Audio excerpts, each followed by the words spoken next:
రూపాయలే నాడు ఉమ్మడి ఆంధ్రప్రదేశ్లో కాంట్రిబ్యూటరీ పెన్షన్ స్కీమ్ అమల్లోకి వచ్చింది. మరి 1/9/2004 నాడు మొదలైనటువంటి సిపిఎస్ విధానం మరి అంతకన్నా ముందే వివిధ నోటిఫికేషన్ల ద్వారా ప్రభుత్వం వెలువరించినటువంటి నోటిఫికేషన్లలో ఎక్కడ కూడా సిపిఎస్ అనే పదమే లేని నోటిఫికేషన్ల ద్వారా నియామకమైనటువంటి ఉద్యోగ ఉపాధ్యాయులు మరి అనివార్యంగా 19/2004 తర్వాత ఆనాటి ప్రభుత్వం నిర్లక్ష్యం అయితేనేమి, ఆ రోజుటి అధికారుల నిర్లక్ష్యం అయితేనేమి, ఆ రోజు ప్రశ్నించాల్సింది పోయి ఉద్యోగాలు ఇప్పించాల్సింది పోయి ప్రభుత్వాలకే కొంతమంది పంతపాడిన సంఘాల వైఖరి అయితేనేమి అనుకోకుండా సిపిఎస్ విధానంలోకి నెట్టిపెట్ట వాళ్ళు మీరంతా.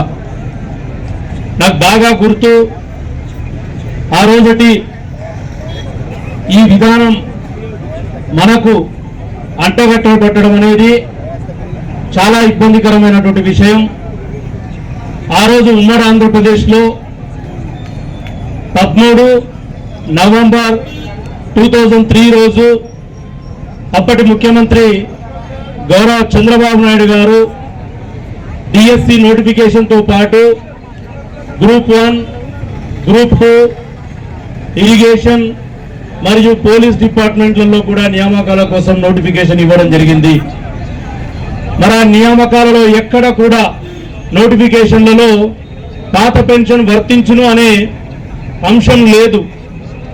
ఎందుకంటే మరి 2023 డిసెంబర్ 22న అవాల్టి భారత ప్రజాని స్వర్గీయ వాజ్పేయి గారు 268 అని ఒక మెమో తీసుకొచ్చి కేంద్ర ప్రభుత్వ విభాగాల్లో 1/1/2004 నుంచి సిపిఎస్ అమల్లోకి వస్తుంది. మరి అదే సిపిఎస్ విధానాన్ని రాష్ట్రాలు మీరు ఎంచుకుంటారా లేదా అనే ఆప్షన్ స్టేట్ గవర్నమెంట్స్కే ఇవ్వడం జరిగింది.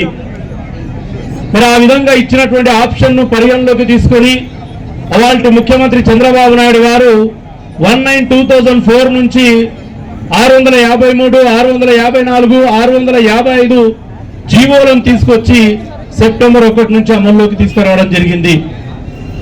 మరి మేము ఆ రోజే ప్రశ్నించాం, అసలు సిపిఎస్ విధానానికి ఈ నోటిఫికేషన్లకు సంబంధమే లేదు. ఇంకా విచిత్రం ఏంటంటే పోలీసులు గ్రూప్ 1, గ్రూప్ 2, ఇరిగేషన్ ఎట్లన్నా వారి నియామకాలు మనకు తెలియవు.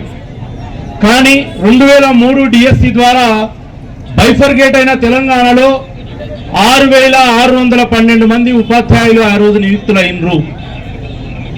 వారు 13th నవంబర్ 2003 రోజు నోటిఫికేషన్ వస్తే ఏప్రిల్లో డిఎస్సి నిర్వహించడం జరిగింది.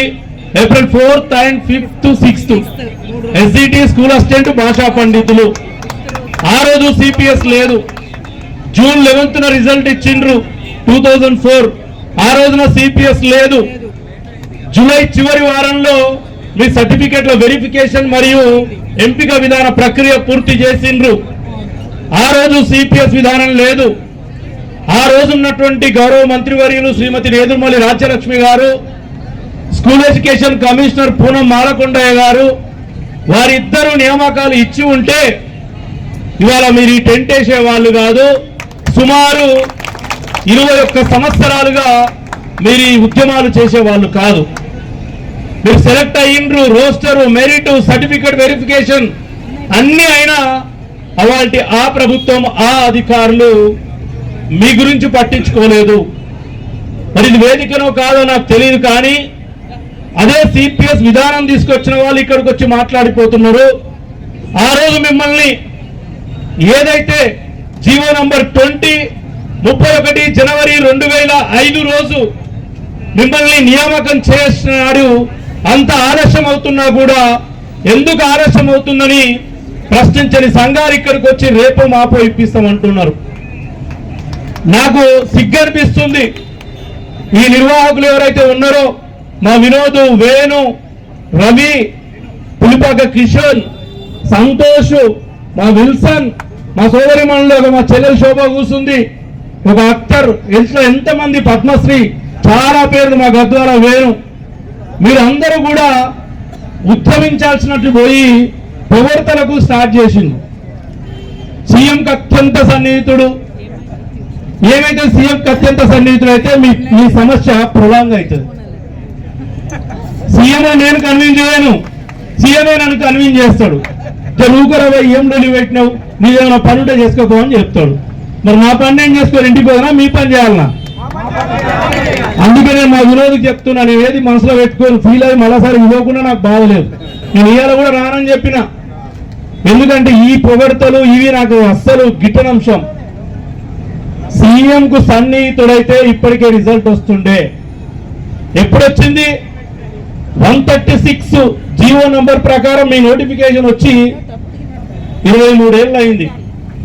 మీరు పోరాడంగా నేను నా గురించి చెప్పుకోను, మీకు తెలుసు. ఇదే ఇందిరా పార్క్ దగ్గర తెలంగాణ రాష్ట్రం వచ్చింది జూన్ 2, 2014 అయితే మే 30, 2015 రోజు 2 రోజులు తక్కువ సంవత్సర కాలం లోపలనే కల్వకుంట్ల చంద్రశేఖరరావు మీద నేను యుద్ధం చేసి కడుపు కాల్చుకొని ఒకరోజు నిరాహార దీక్ష చేసిన. మరి మీరు ఇప్పుడు కాల్స్తున్నా లేదు నాకు తెలియదు.